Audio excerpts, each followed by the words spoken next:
नमस्कार, मैं हूं दीपांशु भंडारी। जानेंगे अनिल जी से कि इस हफ्ते की शुरुआत एक्सपायरी वीक वाले हफ्ते में किस तरह का एक्शन अब आप एक्सपेक्ट कर सकते हैं और निचले स्तरों पर बाजार पर स्ट्रैटेजी क्या बनानी है। सर, उससे पहले बताएं इस समय की बड़ी बातें क्या है।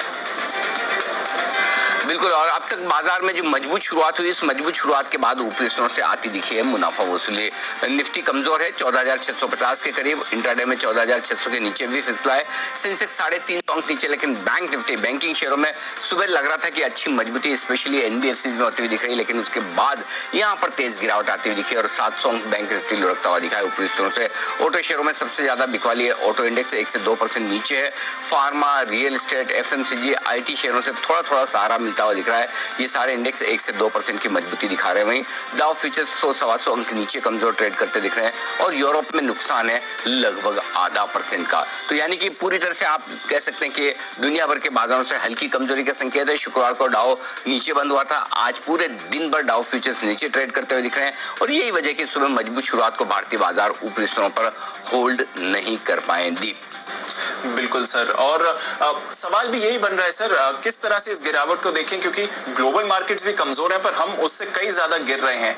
तो ये इंपोर्टेड कमजोरी है या फिर जो हमारे कोरोना मामले थोड़े बढ़कर आ रहे हैं, इंसिडेंटली जो जनता कर्फ्यू लगा था एक दिन का, आज उसकी भी 1 साल की एनिवर्सरी है, तो क्या वो फैक्टर है या कुछ और फैक्टर्स हैं जिसकी वजह से हम इतने कमजोर हैं आज? नहीं, ज्यादा कमजोरी की वजह तो इम्पोर्टेड ही है। जाहिर सी बात है कि उम्मीद से मुताबिक अमेरिकी बाजारों में प्रदर्शन शुक्रवार को नहीं रहा, वहां कमजोरी हुई और आज सुबह से डाउ फ्यूचर्स कमजोर है, यानी कि एक और कमजोरी वाला सेशन वहां रह सकता है।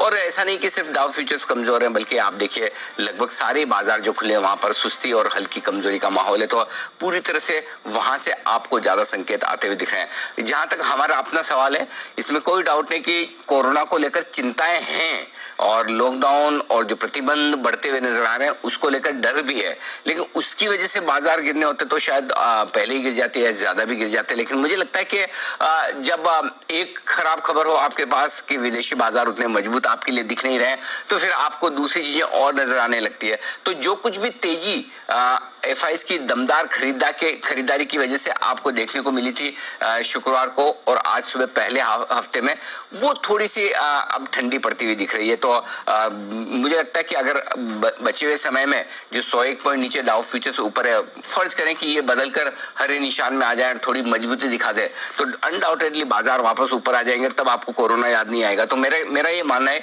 जो कुछ भी कमजोरी है, इस कमजोरी में ज्यादा योगदान विदेशी बाजारों का है। और अगर विदेशी बाजार कमजोर रहते हैं या वहां से कमजोरी के संकेत रहते हैं, तो फिर आप आज बहुत बड़ी रिकवरी दिखाएंगे, इसकी संभावना कम है। तो थोड़े ग्लोबल मार्केट स्टेबल हो जाए तो शायद बाजार आखिरी 1-1.5 घंटे में निचले स्तरों से हल्की रिकवरी दिखा सकते हैं। जी दीप।